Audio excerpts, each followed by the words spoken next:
같이 하는 찬양 해볼 건데, 나를 향한 주의 사랑이라는 노래 해볼 거거든요. 혹시 슬라이드 제목 슬라이드 한번.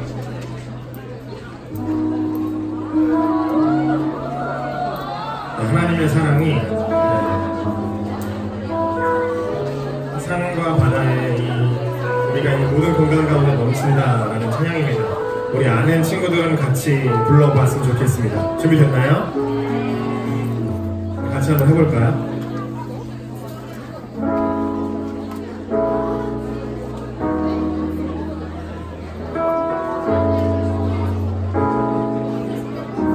따라해보실래요? Love Jesus, love the Lord. 나를 향한 주의 사랑, 산과 바다에 넘친 내 마음 열 때 주는 나에게 참 잘해주셨네. 늘 지리 속에 가면 나의 손을 높이 들고 언제나 주님의 사랑을 노래하며. 우리 다시 한번 나를 향한 주의 사랑, 산과 바다에 넘치니 내 마음 열 때 주님 나에게 참 자유 주셨네. 늘 진리 속에 가면 나의 손을 높이 들고 언제나 주님의 사랑을 노래. 다같이 주의 사랑, 주의 사랑 노래하리라. 영원토록 주의 사랑 노래하리라. 주의 사랑 노래하리라. 영원토록 노래. 우리 한 번 더 볼게요. 나를 향한 주의 사랑, 산과 바다에 넘치니 내 마음 열 때 주님 나에게 참 잘해주셨네. 늘 진리 속에 가면 나의 손을 높이 들고 언제나 주님의 사랑을 노래하는. 주의 사랑, 주의 사랑 노래하리. 영원토록 주의 사랑 노래하리라. 주의 사랑 노래하리라. 영원토록 노래. 내가 춤을 출 때, 내가 춤을 출 때 다 비웃겠지만 그들도 주 알게 되면 함께 기뻐 춤을 추게 돼. 우리 한 번 더 하면 내가 춤을 출 때, 내가 춤을 출 때 다 비웃겠지만 그들도 주 알게 되면 함께 기뻐 춤을 추게 되리. 주의 사랑 노래하리라. 주의 사랑 노래하리라. 영원토록 노래하리라. 주의 사랑 노래하리. 영원토록 주의 사랑 노래, 주의 사랑 노래하리라. 영원토록 노래하리라. 주의 사랑 노래하리라. 영원토록 노래. 우리 여러분 목소리로 주의 사랑 노래하리라. 주의 사랑 노래, 영원토록 노래하리라. 다시 한번요. 주의 사랑 노래하리라. 주의 사랑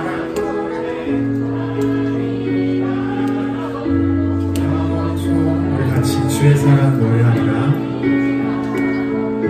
주의 사랑 노래하리라. 영원토록 노래하리라. 주의 사랑 노래하리라.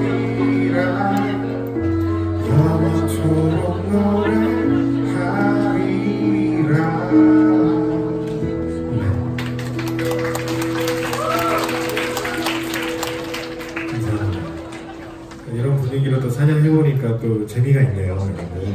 네, 놀라지 마시고 우리 같이 한 곡 더 찬양했으면 좋겠는데, 하나님이 창조물을 만드시고 이 창조물들의 죄를 용서하기 위해서 직접 지구에 왔습니다. 근데 사실 하나님은 전지전능한 분이거든요. 그에게는 시간의 개념도 모든 시간 안에 계시는 초월하시는 초월적인 존재이신데, 마치 우리가 레고 장난감의 세계를 만들어서 그 레고의 죄를 용서하려고 내가 노랑머리 레고가 돼서 이 땅에 온 것처럼 마치 말도 안 되는 그런 사랑을 보여주신 하나님이에요. 우리 이 노래를 아는 분들도 계시다면 우리 같이 이 시간을 뚫고 이 땅에 오신 우리 주님 사랑 같이 노래했으면 좋겠습니다.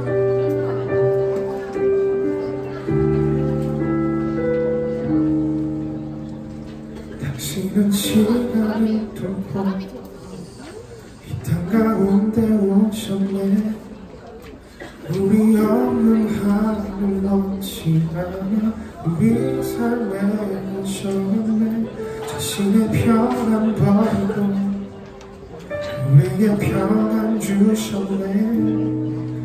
가장 낮은 자의 모습으로 우리 삶에 오셨네. 하나님 우리와 영원히 함께 하시네. 꿈없는 우리에게 그 나라 보여주시네. 연약한 자들의 친구가 되어주시고 힘없는 우리의 인생을 위로하시네. 다시 한번 찬양해볼까요? 당신은 시간을 뚫고 이 땅 가운데 오셨네. 우리 없는 하늘 원치 않아 우리 삶에 오셨네. 주신의 편안 버리고 우리의 편안 주셨네. 가장 낮은 자의 모습으로 우리 삶에 오셨네.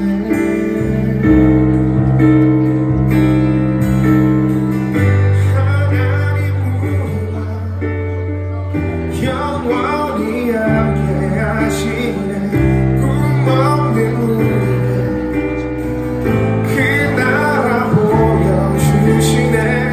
연약한 자들의 친구가 되어주시고 힘없는 우리의 인생을 위로하시네.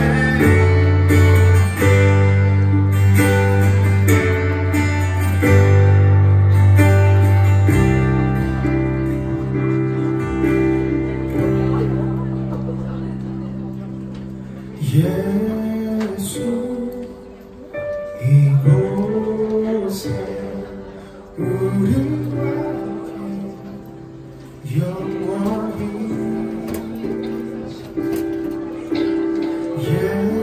예수 이곳에 우리와 영원히 같이 한번 해볼까요? 예수 이곳에 우리와 영원히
이 시간 가운데 오셔서 우리의 마음을 위로하시고 하나님의 나라를 보여주십시오. 네, 우리 이 시간 묵상하는 마음으로 다 같이 기도할까요?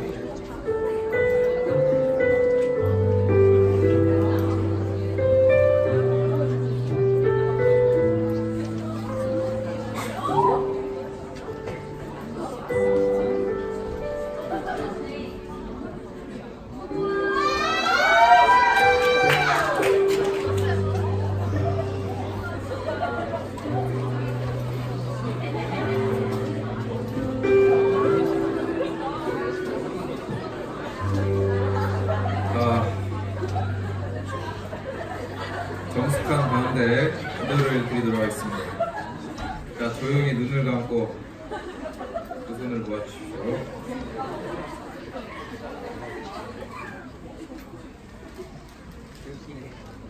은혜와 사랑이 풍성하신 주님, 주님의 은총 속에서 주어진 학교 생활에 충실하다가 이렇게 모여 예배드리게 하심을 감사드립니다.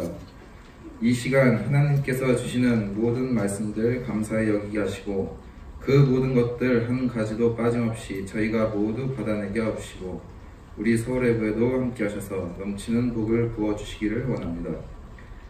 이 시간 예배에 참석한 우리 학생들에게 은혜를 베풀어 주시고 지난 시험으로 지친 심신을 돌보아 주셔서 피곤과 겸비함이 없게 하여 주시기를 원합니다. 특별히 서울예고를 위해 고생하시는 여러 선생님에게도 주님께서 함께 하시고 날마다 새 힘과 능력을 부어주시며 서울예고를 은혜롭게 잘 인도할 수 있도록 반석 같은 믿음과 건강도 지켜주십시오.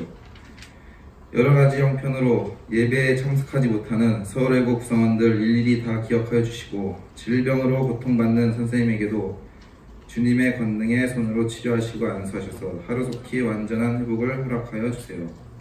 이 시간 말씀 전하실 목사님에게도 성령께서 함께 하셔서 능력의 말씀으로 선포되어지게 하시고 말씀을 듣고 우리가 실천하기로 다짐하는 은혜의 시간이 되게 하옵소서. 우리를 사랑하시는 예수님의 이름으로 기도드립니다. 아멘.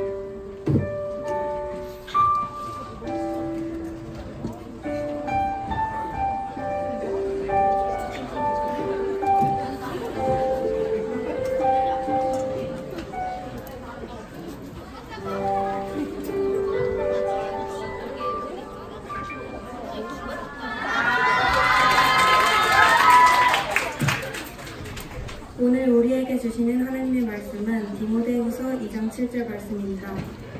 내가 말하는 것을 생각해보라. 주께서 봉사에 내게 총명을 주시리라.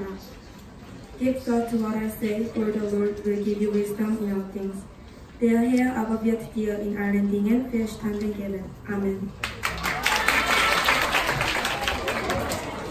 자, 오늘 아주 특별한 시간이 준비되어 있는데요. 1학년 5반 친구들이 한 학기를 마무리하면서 우리 음악 시간에 배웠던 No One Can Deny라는 곡을 합창으로 들려줄 텐데 굉장히 많이 떨릴 것 같아요. 우리 1학년 친구들, 특별히 5반 친구들 나올 때 큰 박수로 응원하며 우리 친구들 나와서 No One Can Deny 들려주도록 하겠습니다.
자, 다시 한번 우리 1학년 5반 친구들에게 큰 격려와 감사 박수 좀 보내줄까요? 네, 감사합니다.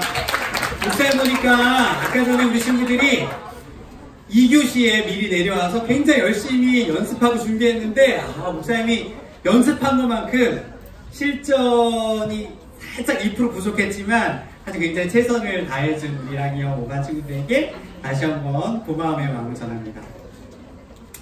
자, 오늘은 아주 특별한 손님을 한 분 초대했는데요. 자세한 소개는 우리 친구들 직접 목사님의 입술을 통해서 듣는 게 더 좋을 것 같아서 목사님이 자세한 이야기를 많이 하지 않겠어요. 일단 이분을 생각할 때 목사님 기억나는 두 가지 키워드가 있었는데, 혹시 하브루타라고 들어봤어요? 못 들어봤어요? 자, 그러면 도대체 하브루타가 뭔지 목사님을 통해서 들으면 될 것 같고, 자, 이분을 소개하는 두 번째 키워드는 바로 이겁니다. 애가 5이에요. 자, 도대체 어떻게 애가 5이 되셨는지. 자, 우리 박강룡 목사님 앞으로 초대할 때 큰 박수로 환영하겠습니다.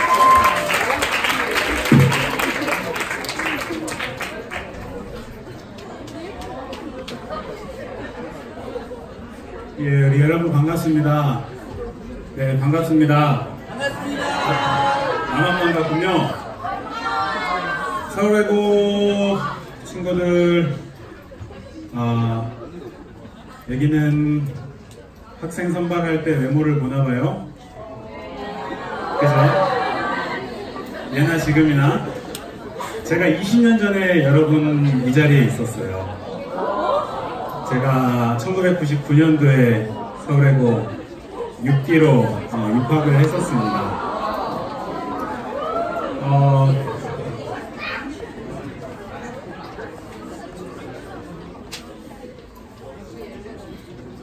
예, 오늘은 저는 생각하는 그리스도인이다 이런 주제로 좀 얘기를 하려고 그래요. 이게 접니다. 예, 이게 저예요. 이게 제가 사람들이 저한테 물어봐요. 몇 기냐고. 그러면 저는 보통 6.5기라고 이야기를 합니다. 왜냐하면 저는 6기로 입학을 했고요. 1999년도에 6기로 입학을 했는데 제가 1학년을 마치고 학교를 쉬었어요. 1년을. 저희 부모님께서 큰 결단을 내리셔서 저를 데리고 여행을 가자.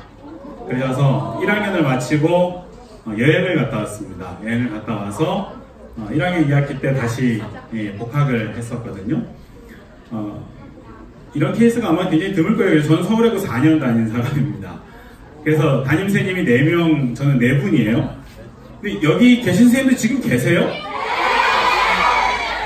누구 계세요? 최영 선생님 계세요? 김혁수 선생님도 계세요? 그렇구나. 김성태 선생님 안 계세요? 몰라요? 그렇구나. 고등학교 때를 이렇게 생각해보면 참 추억이 많이 남아있는 것 같아요. 그죠? 여러분도 고등학교에 대한 추억이 참 많죠? 앞으로도 많아질 거예요. 남는 거는 결국에는 추억밖에 없을 텐데 지나보면 사람이 추억이다라는 생각이 참 많이 듭니다. 옆에 있는 친구들 또 선생님들이 추억인 것 같아요. 제가 고등학교 1학년 때 우리 선생님이 금요일날 저녁에 학교를 마치고 갑자기 한 3명 남으라 그러시더라고요. 저랑 한 3명 남아라. 그래서 선생님 남으라 그러면 마음이 어때요? 불안하잖아요. 그죠? 선생님이 남으라 그러시더라고요. 그래서 뭘 잘못했나. 근데 남자애들만 3 남았어요. 그러면 굉장히 불안하죠? 뭔가 큰 잘못한 것 같잖아요. 근데 그때 선생님께서 저를 데리고 차를 타고 가평으로 데려가셨어요. 가평으로 내려가셔서 계곡에 가서 남자들 4이잖아요. 선생님까지. 선생님하고 남자 3 이렇게 4이서 팬티만 입고 물놀이를 하고 그리고 거기서 고기를 구워 먹었고 그리고 집에 돌아왔던 기억이 있어요. 집에 돌아올 때 선생님 차가 빵꾸가 났어요. 그래서 집에 오니까 11시가 되더라고요. 그랬던 기억들이 있습니다. 사람하고 함께 보낸 시간들이 가장 소중한 시간들인 것 같아요. 사람이 답인 것 같아요. 우리 옆에 있는 친구한테 한번 그렇게 얘기해 볼래요? 너가 참 소중하다. 이렇게 한번 얘기해 보세요. 넌 참 소중하다. 별로 안 소중한 것 같지만 진짜 소중해요. 저는 대학교는 연세대학교를 졸업했습니다. 예. 연세대학교는 유명한 대학이죠. 연세대학교 가고 싶어요? 고대는요? 고대는 안 가고 싶죠? 그래야 됩니다. 고대 같은 데 가면 안 돼요. 예. 그런데 우리 유명한 대학은 아무나 못 가잖아요. 그죠? 그런데 좋은 대학은 누구나 갈 수 있습니다. 그 좋은 대학하고 유명한 대학은 좀 달라요. 유명한 대학은 몇 안 되잖아요. 좋은 대학은 모두가 다 좋은 대학일 수 있어요. 나한테 필요한 대학이 좋은 대학입니다. 내가 가는 길에 필요한 대학이 좋은 대학이죠. 때로는 서울대가 안 좋은 대학일 수도 있어요. 내 삶에 아무런 의미가 없고 내 삶에 도움이 되지 않는다면 좋은 대학이 아니겠죠. 여러분이 할 수 있는 길이 있을 거고 여러분이 할 수 있는 일이 있을 텐데 그 길과 그 일에 좋은 대학은 따로 있을 거예요. 그 대학을 꼭 가기를 바랍니다. 우리 후배들 다 좋은 대학 가기를 바랍니다. 여러분 다 좋은 대학 갈 수 있어요. 우리 사회가 지금 이상하게 만들어 놨잖아요. 좋은 대학 가는 사람 몇 명 없고 다 좋지 않은 대학을 가잖아요. 굉장히 이상한 구조예요. 우리 모두가 다 좋은 대학을 갈 수 있죠. 저는 군대 ROTC를 했고요. ROTC 해서 차태환 전도사님이 여기 있었잖아요. 그죠? 차태환 전도사랑 저랑 아주 막역한 사이였습니다. 저는 지금 대안학교를 하고 있습니다. 기독교 대안학교를 하고 있고요. 대안학교에서 교감입니다. 나이가 37인데요. 교감이에요. 이런 얘기하면 참 대단하다 이렇게 생각이 들잖아요. 구멍가게에선 누구나 사장님 할 수 있어요. 서울외고 교감 이런 건 어렵지만 새로 생긴 학교에서는 누구나 교장할 수 있고 누구나 교감할 수 있는 거죠. 새로 도전하면 남들이 일궈놓지 않은 길을 가면 뭐든지 할 수 있는 거잖아요. 저는 교육에 대한 문제의식이 좀 있었어요. 세 가지의 문제의식이 있었는데요. 하나는 뭐였냐면 우리는 너무 눈에 보이는 세계만 집중하며 살아가고 있다라는 문제의식이었어요. 우리의 모든 공부나 우리의 모든 고민은 다 눈에 보이는 세계에 집중되어 있고 우리가 하고 싶은 것도 다 눈에 보이는 세계에 국한되어 있다. 근데 분명히 눈에 보이지 않는 세계가 있는데 분명히 하나님이 계신데 우리가 그것을 너무 모르면서 살아가고 있다라는 생각을 했습니다. 그래서 좀 눈에 보이지 않는 세계에 집중하며 살아가게 하고 싶다. 그런 사람들을 좀 키우고 싶다. 이런 문제의식이 있었고요. 또 하나는 좀 따뜻한 사람 만들고 싶다. 유능하지 않아도 좋고 조금 못나도 좋은데 좀 따뜻한 사람이었으면 좋겠다. 다른 사람한테 져줄 줄 알고 다른 사람한테 희생할 줄 아는 그런 사람 좀 키우고 싶다. 그리고 마지막은 공부 잘하는 사람은 많잖아요. 근데 생각하는 사람은 그렇게 많지 않은 것 같아요. 생각하면서 살아가는 사람을 좀 키우고 싶다. 이런 문제의식을 좀 가지고 공부를 했습니다. 그리고 저는 애를 5을 낳았어요. 제가 외동아들이거든요. 그래서 제가 결혼을 굉장히 일찍 했습니다. 애를 많이 낳고 싶어서요. 제가 언제 결혼을 했냐면 대학교 4학년 때 결혼했어요. 대학교 4학년 때 결혼을 했는데 대학교 4학년 2학기 때 결혼을 했거든요. 그래서 교수님께 교수님 저 신혼여행 다녀와야 됩니다. 이러고 신혼여행을 다녀왔던 사람입니다. 그런데 애를 많이 낳고 싶었는데 저는 처음부터 5 이렇게 낳을 생각은 없었어요. 근데 애를 많이 낳고 싶었는데 애가 안 생기는 거예요. 제 8년 정도 애가 안 생겼습니다. 굉장히 고생을 많이 했죠. 마음고생이 굉장히 심했고 제 아내도 마음고생이 참 심했습니다. 그런데 8년 기다린 다음에 새쌍둥이가 태어났어요. 그래서 얘네가 새쌍둥이입니다. 얘가 첫째, 둘째, 셋째 있고요. 얘가 넷째, 그리고 얘가 막내입니다. 5 아이와 함께 북적거리면서 살아가고 있죠. 전 집에서 맨날 이러고 살아요. 근데 이게 진짜 행복이에요. 제가 경험한 이 행복은 가정에 있는 것 같아요. 정말 따뜻한 가정 안에서 가족들과 가족이라는 건 그렇잖아요. 가족이라는 건 누가 뭐래도 내 편이잖아요. 그죠? 가족은 누가 뭐래도 내 편이죠. 세상이 다 망해도 내 편은 가족이에요. 여러분이 살인을 해서 감옥에 가도 여러분에게 면회갈 사람은 있어요. 누가 면회갈까요? 가족은 면회갈 거예요. 그죠? 세상 모두가 손가락질 할지라도 내 편이 되어준 사람은 가족이잖아요. 근데 가족을 많이 나니까 내 편이 이렇게 많아졌어요. 그래서 가정의 행복을 느끼면서 저는 지금 살아가고 있습니다. 지금은 저는 생각하는 이 생각이라는 그 주제에 좀 꽂혀서 계속 공부를 해오면서 대안학교를 했고요. 지금은 이제 올해부터 저는 캐나다에 있는 토론토 대학으로 가서 교육학을 좀 공부를 하고 있습니다. 오늘은 생각을 좀 생각하자라는 주제로 좀 이야기를 하려고 해요. 기독교 신앙이라고 하는 것은 그냥 생각하지 않고 막연히 그냥 믿어라 이런 게 기독교 신앙이 결코 아닙니다. 오늘 우리가 읽은 성경을 보면 생각해보라고 이야기하잖아요. 내가 너에게 이야기한 것, 이 바울이 디모데에게 이야기하는 건데 내가 너에게 이야기한 성경을 좀 생각해봐라 라는 거죠. 신앙이라고 하는 거는 생각과 무관하지 않아요. 신앙은 생각하는 거예요. 여러분 좀 생각하면서 살아갔으면 좋겠어요. 진리라고 하는 것은 의문에서 시작합니다. 의문을 갖는 것은 결코 나쁜 것이 아니에요. 하나님 진짜 살아 계신가? 진짜 신이란 존재가 있을까? 진짜 교회가 좋은 곳 맞을까? 진짜 교회는 어떤 곳일까? 이런 의문이 있어야 돼요. 그런 질문을 던져야 돼요. 그리고 그 질문 속에서 끊임없이 답을 찾아가면서 결국에는 확신으로 이어지는 것이 진리이죠. 그것이 2000년간 내려온 이 기독교 진리입니다. 저도 이 질문 안에서 이 진리를 발견했고, 여러분도 이 질문 안에서 이 진리를 찾아갈 수 있었으면 좋겠어요. 우리와 뿌리는 같지만 열매가 다른 신앙이 있어요. 유대교이죠. 분명히 열매는 다르지만 이들이 가지고 있는 이 뿌리, 우리와 동일한 뿌리거든요. 이 유대교는 생각하는 신앙을 가지고 있습니다. 유대교 신앙은요, 유대교의 회당에 가면, 유대교의 교회라고 하죠. 유대교의 회당에 가면 이렇게 다 같이 모여서 예배드리는 곳도 있지만 이렇게 둘씩 짝을 지어서 토론하는 이런 공간들이 있어요. 지금 성경을 가지고 둘이서 토론하는 거예요. 과연 이 말씀이 무슨 말씀인가? 과연 이게 무엇을 의미하는가? 과연 이 말씀을 우리가 어떻게 실천해야 되는가? 이렇게 끊임없이 질문하고 이렇게 끊임없이 답을 찾아가면서 하나님을 찾아가는 거죠. 눈에 보이지 않는 세계에 대해서 서서히 알아가기 시작하는 거죠. 이것이 유대교 신앙입니다.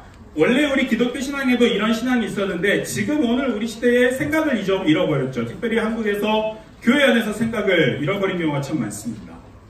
유대인들은 대를 이어서 함께 토론을 합니다. 아버지와 아들이 또 할아버지와 손자가 이렇게 같이 토론하는 거예요. 같이 하나님 말씀을 읽으면서 이 말씀이 도대체 무슨 말씀인지, 이 말씀을 우리가 어떻게 실천해야 될지 같이 생각하고 질문하고 토론하는 거죠. 이것이 유대교 신앙입니다. 유대교 신앙은 그냥 이렇게 옛날 이야기처럼 내려온 이야기가 모세에 의해서 기록이 됐어요. 토라로 기록이 됐죠. 그리고 이 토라를 읽으면서 많은 랍비들이 이 토라는 이런 말씀일 거야 라고 질문하고 토론했던 것을 기록해서 미시나라는 구전 토라를 기록을 했습니다. 이 안에 미시나라는 곳이 있고요. 그 다음에 이 미시나를 읽으면서 또 다른 랍비들, 그 뒤에 있었던 랍비들이 이 의미는, 이 말씀은 이런 의미일 거야 라고 계속해서 질문하면서 덧붙이는 거예요. 이것을 우리가 탈무드라고 이야기를 하는 거죠. 유대인들은 계속해서 지금도 이 탈무드를 더해가고 있어요. 하나님 말씀을 계속 읽어가면서 이 말씀이 오늘 우리 시대에 무슨 말씀입니까? 살인하지 말라라고 하는 이 하나님의 말씀을 오늘 우리 시대에서는 어떻게 실천해야 될까? 간음하지 말라라고 하는 하나님의 말씀을 오늘 우리 시대에는 어떻게 실천해야 될까라고 끊임없이 질문하면서 구체적으로 답을 찾아가는 거죠. 그것을 생각하는 신앙이라고 하는 거예요. 그것이 유대인들이 가지고 있는 탈무드입니다. 유대인들은 4가지 차원의 생각 교육을 합니다. 하나는, 첫 번째는 일반적인 지식 공부예요. 여러분이 지금 하고 있는 거요. 읽고, 외우고, 시험 보고, 잊어버리고. 저 고등학교 다닐 때 저 독일어과였거든요. 아, 네, 그래요? 영어과라 그랬으면 훨씬 많았어요. 독일어과, 제가 1학년 때 5반이었어요. 네, 그리고 6반이었어요. 제가 1학년 첫 번째는 6반이었고, 두 번째 1학년 때는 5반이었어요. 근데, 제가 1학년 2번이라고 그랬잖아요. 하여튼, 그랬는데, 어찌됐든 우리가, 지금 공부하는 시기에 읽고, 외우고, 그냥 알아가는 이런 교육을 1차원적인 생각이라고 할 수 있겠죠? 그리고 거기에 더해서 이제 유대인들은 어떤 것을 하냐면 질문을 하는 거예요. 이 하나의 의미를 가지고 이게 도대체 무슨 의미인가 질문하는 거죠. 이것을 어떻게 적용해야 되는가, 이게 우리에게 무슨 의미가 있는가라고 계속해서 질문하는 교육을 합니다. 그것을 탈무드 교육이라고 하고 질문 교육이라고 해요. 이걸 이제 하브루타라고 합니다. 하브루타는 이제 제가 공부하고 있는 주제 중에 하나인데요. 둘씩 짝을 지어서 토론하면서 배워가는 학습법이라고 해요. 여러분이 뭐 네이버에 찾아보면 많은 자료들이 있으니까 한번 찾아보면 되게 도움이 될 것 같고요. 그리고 세 번째의 유대인들의 교육은 슈르드 교육이라고 해요. 이건 뭐냐면 세상은 되게 악하잖아요. 여러분 고등학교 때까지만 해도, 고등학교까지만 해도 그래도 선생님들이 보호해주시고 부모님들이 보호해주시고 학교가 보호해주는데 대학교에 가고 사회에 가면 아무도 우리를 보호하지 않습니다. 사람들은 여러분을 속이려고 하고요. 사람들은 여러분을 이용하려고 합니다. 거기에서 어떻게 하면 이용당하지 않을 수 있을까? 거기에서 어떻게 하면 속지 않으면서 살아갈 수 있을까? 라는 것을 고민하면서 법에 대해서 공부하는 것이 이 슈르드 교육이에요. 유대인들하고 계약을 하면요. 유대인들하고 이렇게 여러 가지 저도 비즈니스를 해보면서 계약을 하는데, 유대인들하고 계약할 때는 유대인들의 계약서는 굉장히 사소한, 뭐 예를 들어 책의 판권 뭐 이런 거를 하면 사실은 한국인들 같은 경우에는 한두 장 정도 페이퍼 써서 그냥 사인하면 끝내는 부분이거든요. 유대인들은 한 몇십 페이지 책을 만들어 옵니다. 절대로 그들을 속지 않는 거죠. 절대 속이지도 않는 거고요. 철저하게 속지 않는 교육을 하는 거죠. 그들이 이 슈르드 교육을 받는 유대인들이고요. 마지막은 이제 지혜 교육입니다. 이게 뭐냐면 이 지식의 의미가 뭔가, 이거 어떻게 써야 되는 것인가, 무엇을 위해 써야 되는가. 유대인들의 답은 제데카라고 하는데요. 누군가에게 주기 위해서 하는 거다. 세상이 완전하지 않은데 세상을 완전하게 하기 위해서 하나님은 우리를 부르셨다. 그렇기 때문에 세상을 완전하기 위해서 내가 이 지식을 사용해야 된다 라고 생각하는 사람들이 유대인들이죠. 이들이 생각하면서 끊임없이 이렇게 답을 찾아가는 거예요. 그러다 보니까 유대인들 가운데는 굉장히 탁월한 사람들이 많이 있습니다. 구글의 창업자가 유대인이고요. 페이스북의 창업자도 유대인이고요. 스타벅스의 창업자도 유대인입니다. 스티븐 스필버그도 유대인입니다. 유대인들이 굉장히 탁월한 일들을 많이 하죠. 그들의 피가 뛰어난 게 아니고요. 그들의 DNA가 따로 특별한 것이 있는 것이 아닙니다. 그들은 이런 교육을 받았기 때문에 그렇죠. 끊임없이 생각하는 교육. 내가 도대체 이걸 왜 하는가? 라고 고민하고 교육을 받았던 거죠. 역대 노벨상 수상자들의 23%가 유대인이에요. 그리고 미국 아이비리그에 가면 교수님들의 20% 이상이 유대인입니다. 뉴욕에 가면요, 되게 재밌는 게 있는데요. 뉴욕에 가면 뉴욕에 있는 공립학교들이 유대인들의 휴일에도 쉬어요. 왜냐하면 선생님들 중에 유대인들이 너무 많아서. 그러니까 그 정도로 지금 우리 시대를 지배하고 있는 사람들이거든요. 미국 100대 부호 중에 20%가 유대인이고 전 세계 300대 슈퍼리치 가운데 35명이 유대인입니다. 이게 생각 교육의 열매인 거죠. 이 세상은 하나님께서 창조하셨잖아요. 하나님께서 세상을 어떻게 창조하셨냐면 말씀으로 창조하셨어요. 그래서 이 세상은 이 말씀에 의해서 돌아가고 있습니다. 이 말씀이 언어가 되어 있죠. 이 언어가 말로 표현되면 이걸 말이라고 하고 글로 표현되는 걸 글이라고 하잖아요. 이것들이 우리나라에서는 한국어로, 영어로, 독일어로 여러 가지 언어로 이렇게 표현이 되는 거죠. 그것들이 기호로 표현되는 것을 수학이라고 하죠. 그리고 그 기호들이 법칙이 되면 과학이라고 하고 그것들이 구조가 되면 사회라고 합니다. 그래서 이 자연세계와 인간세계가 이렇게 구성이 되어 있는 거죠. 결국 이 모든 것의 뿌리에는 언어가 있습니다. 그래서 외국어 고등학교가 좋은 거죠. 우리는 언어를 다루는 사람들이니까요. 이 언어에 대해서 끊임없이 하나님 말씀에 대해서 끊임없이 생각하고 질문하면서 사실은 이 세상이 어떻게 돌아가는지를 알 수 있는 거예요. 그래서 유대인들이 지금 우리 시대를 지배하고 있는 것 중에 하나이죠. 유대교와 기독교의 차이가 있습니다.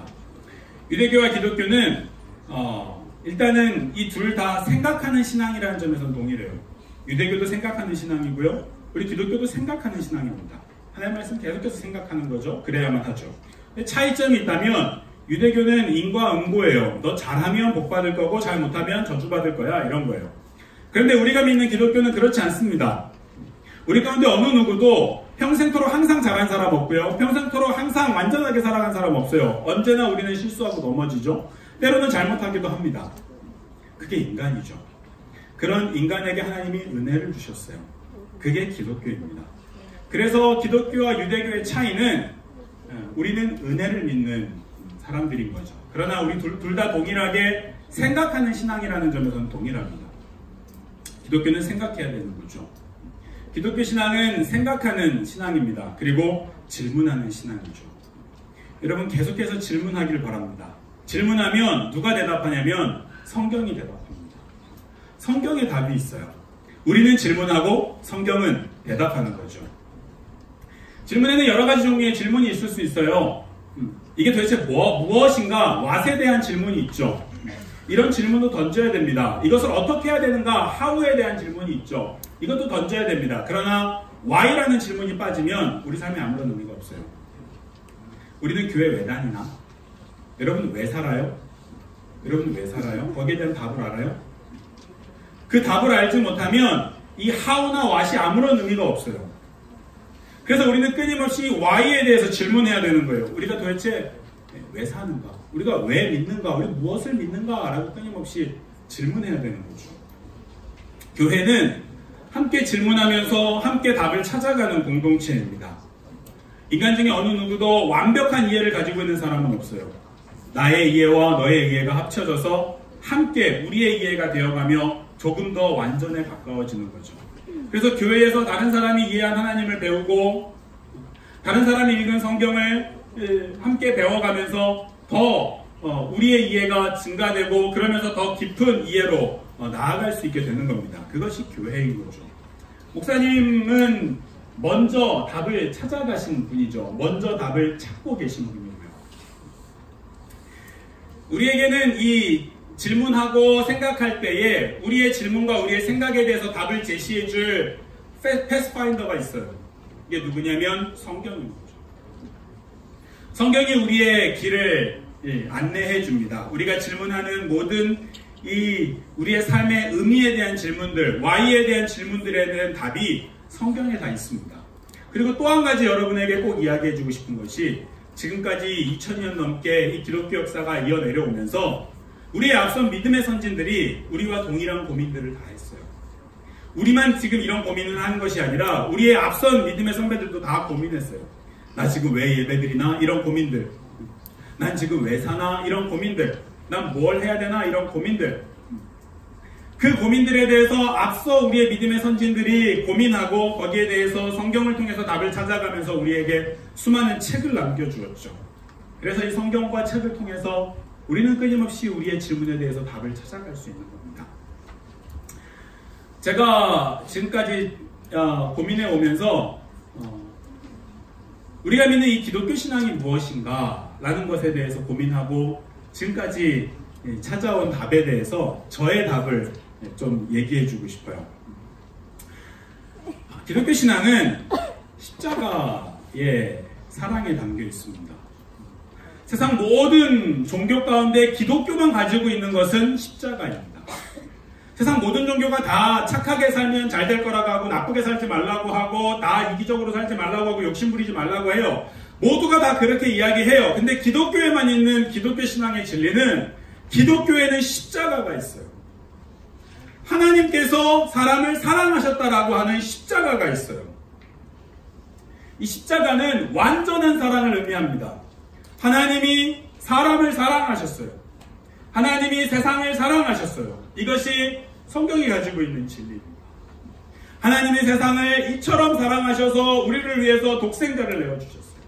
이게 기독교 신앙만이 가지고 있는 답입니다. 그래서 하나님이 우리를 위해서 자기 아들을 내어주시고 우리의 죄를 용서해 주셨어요. 우리는 모든 죄를 용서받은 사람들입니다. 예수님께서 우리를 위해서 십자가에 달리심으로 우리의 죄를 다 용서하셨죠. 우리가 아직 죄인 되었을 때, 우리가 죄를 용서해달라고 구하기 전에 하나님이 먼저 우리를 용서해 주셨어요. 이게 기독교의 진리입니다.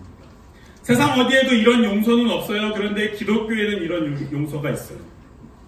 깊이 생각해보면 이 기독교 진리만이 용서를 가지고 있다는 것을 우리는 알 수 있어요. 세상은요, 남이 나를 때리면 복수하라고 이야기해요. 남이 나에게 뺨을 때리면 더 세게 때려서 다시는 뺨 때리지 못하게 만들어라고 이야기해요. 근데 성경은요, 남이 너에게 오른뺨을 때리거든 왼뺨도 돌려대라고 이야기해요. 용서하라는 거죠.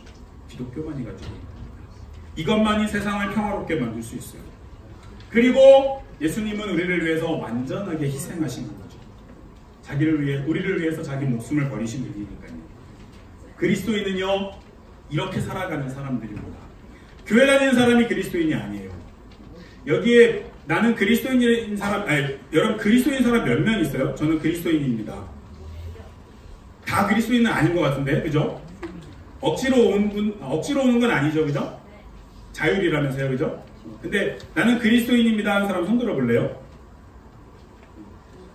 그렇군요. 꽤 있네요. 네. 교회 다니는 사람이 그리스도인이 아닙니다. 그리스도처럼 살아가는 사람들이 그리스도인입니다. 그것이 우리가 추구해야만 하는 기독교였죠. 그리스도인은요, 예수님께서 우리에게 그렇게 하셨듯이 사랑하며 살아가야 돼요.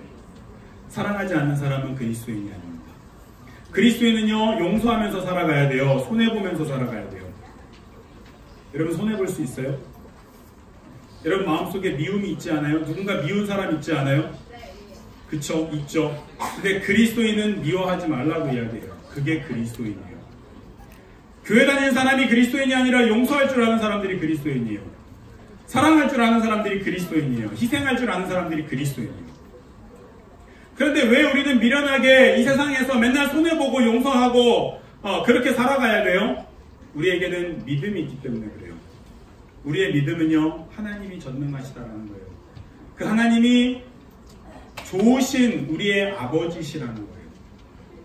그리고 그 하나님께서 우리를 위해서 자기 아들 예수님을 우리에게 보내주셨고, 그 예수님이 이 땅에 다시 오실 것이기 때문에, 그 날에 하나님의 심판이 있을 것이기 때문에 우리는 원수 같지 않아요. 우리에게 해를 끼친 사람이 있다 할지라도, 우리에게 돌팔매질을 하는 사람이 있다 할지라도, 심지어 우리의 목숨을 빼앗아가는 사람이 있다 할지라도, 우리가 그저 용서하며 바보처럼 살아갈 수 있는 것은 심판은 하나님께 있기 때문에 그래요. 그것은 믿기 때문에 그렇죠. 한국에 굉장히 자랑스러운 아름다운 참 그리스도인의 모습을 보여주셨던 목사님이 계세요. 손양원 목사님이라는 분이에요. 1948년도에 손양원 목사님이 여수에서 두 아들을 잃었어요. 두 아들이 여순반란 사건 때 빨갱이가 그 두 아들을 잡아 죽였어요. 총으로 쏴 죽였죠. 여러분이라면 어떻게 할 것 같아요? 두 아들이 죽었어요. 그럼 여러분 어떻게 할 것 같아요? 울겠죠. 울고 끝낼까요? 그 사람 어떻게 하고 싶을까요? 내 두 아들을 죽인 그 사람 어떻게 하고 싶을까요? 찢어 죽이고 싶겠죠. 그런데요, 그 손양호 목사님 그렇게 하시지 않아요. 그 손양호 목사님은요, 자기의 두 아들을 죽인 그 살인자가 사형 집행받기 위해서 재판장에 있을 때 재판장에게 탄원서를 내요. 저 살인자 내가 용서할 거고, 저 살인자 내가 내 양자로 삼을 것이니 용서해 주십시오. 그리고 자기의 두 아들을 죽인 그 살인자를 자신의 양자로 삼습니다. 이게 기독교입니다. 오늘날 우리 시대에 교회는 참 많지만 진짜 기독교인은 많지 않아요. 진짜 이렇게 용서하며 희생하며 살아가는 사람 많지 않아요. 왜냐하면 믿음이 없기 때문에 그렇죠. 진짜 심판이 있다는 것을 믿지 않기 때문에, 하나님이 심판하실 것이라는 걸 믿지 않기 때문에 내가 심판하려고 하고 내가 복수하려고 하고, 영원한 하나님의 나라가 있다는 것을 믿지 않기 때문에, 예수님께서 이 땅에 다시 오셔서 영원한 하나님 나라를 만드실 것이라는 것을 믿지 않기 때문에 이 땅이 전부인 것처럼 살아가는 거죠. 좋은 대학 가는 것이 전부인 것처럼, 이 땅에서 부자되고 이 땅에 성공하는 것이 전부인 것처럼 살아가는 거죠. 그렇게 아둥바둥대며 살아가다가 그 경쟁에서 승리하는 사람은 승리의 만족에 취해서 그저 자기가 잘났네 하며 살아가다가 끝없는 경쟁 속에 결국에는 뒤처져서 좌절할 거고요. 수많은 사람들은 패배자가 되어서 좌절하겠죠. 그런 삶을 살아가겠죠. 그러나 하나님께서 우리에게 보여주신 기독교는 그런 기독교가 아닙니다. 하나님 분명히 살아계시고요. 예수님 이 땅에 다시 오실 거고요. 그날에 심판이 있을 겁니다. 그때까지 우리는 예수님께서 우리처럼 우리에 앞서서 걸어가신 이 사랑의 삶, 용서의 삶, 희생의 삶을 살아가면서 살아가야 될 책임이 우리에게 있습니다. 그것이 그리스도인이죠. 저는 우리 후배들이 이 가운데 그리스도인이 있을 수도 있고 그리스도인이 아닌 사람이 있을 수 있겠지만, 기독교 신앙에 대해서 한번 깊이 생각해 볼 수 있었으면 좋겠어요. 여러분이 믿는 믿음에 대해서 깊이 생각해 볼 수 있었으면 좋겠어요. 나는 도대체 누구인가 하는 거죠. 여러분 도대체 누구예요? 여러분의 이름이 있겠죠. 여러분의 지위가 있겠죠. 여러분의 위치가 있겠죠. 소속이 있겠죠. 그런 거 말고요. 여러분 누구예요? 여러분이 누구인지 한번 깊이 좀 고민해 봤으면 좋겠습니다. 우리 한번 눈을 감아볼까요? 눈을 감아보고, 이미 눈 감고 있는 친구들이 지금 한 반 있는데 그 친구들 그냥 계속 눈 감고 있으라고 하고요. 눈을 한번 감아볼래요? 혹시 반주 좀 해주실 수 있으세요? 네. 한번 눈을 감아보고 한번 이렇게 고민해 봤으면 좋겠습니다. 나는 누구인가? 내가 도대체 누구인가? 내가 도대체 이 땅에 왜 태어났나? 난 어디로부터 왔나? 한번 깊이 한번 생각해 봤으면 좋겠어요. 나는 도대체 왜 살아가는가? 내 삶의 목적이 무엇인가? 나는 언제 죽을까? 우리가 그 답을 다 알지 못하잖아요. 그러나 분명히 우리의 삶에도 죽음이 있을 거예요. 분명히 우리가 살아가는 삶 속에서 많은 어려움도 있을 거예요. 그런데 내가 누구인지 알지 못하고 내가 왜 살아가는지에 대한 답을 찾지 못하면, 그런 생각을 찾지 못하면 우리는 방황할 수밖에 없어요. 한번 계속 고민해 보기를 바라요. 하루아침에 끝낼 고민은 아닙니다. 굉장히 오랫동안 여러분이 고민하며 죽을 때까지 이 답을 찾아가야 돼요. 나는 누구인가? 나는 왜 살아가는가? 교회 다니는 친구들, 여러분이 무엇을 믿고 있는지 한번 생각해봐요. 내 성공을 믿고 있는지, 내가 이루고 싶은 어떤 목표를 위해서 하나님을 이용하고 있는 것인지, 그것은 아닌지 한번 깊이 고민해봤으면 좋겠어요. 나는 누구인가? 나는 왜 살아가는가? 난 도대체 무엇을 믿고 있는가? 한번 깊이 고민해보면서 계속해서 생각하는 우리 서울외고 후배들 됐으면 좋겠어요. 한 1분 정도만 우리 같이 깊이 조용히 한번 고민하고, 그리고 제가 기도하고 마치도록 할게요.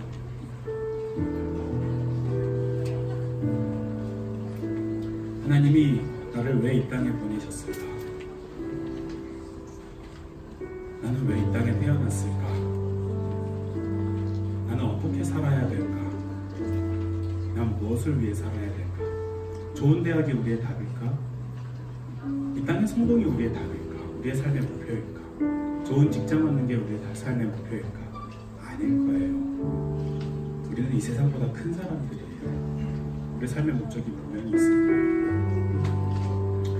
그 답을 함께 계속해서 고민하며 함께 찾아가는 그리스도인들, 우리 후배들 될 수 있기를 바랍니다. 기도하겠습니다. 하나님 아버지, 사랑하는 우리 서울외고 후배들, 이렇게 함께 만나서 하나님 말씀 나누게 하시면 감사합니다. 우리에게 주신 이 이성을 잘 이용하게 하여 주시고, 바르게 생각하게 하여 주시고, 바르게 질문하게 하여 주시고, 그래서 하나님의 말씀을 통해서 우리의 삶에 필요한 진리를 깨달아 알 수 있도록 은혜 허락하여 주옵소서.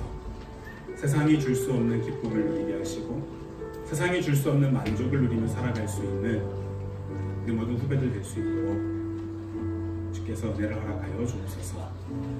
우리의 삶을 인도하여 주시고, 평생토록 하나님을 찾으며 고민하며 살아가는 우리들 될 수 있도록 은혜를 허락하여 주옵소서. 우리 주 예수 그리스도의 은혜와 우리 하나님의 사랑과 우리 성령님의 교통하심이 이곳에 앉아있는 우리 모든 서울외고인들 위해 이제부터 영원까지 함께 계실지어다. 아멘.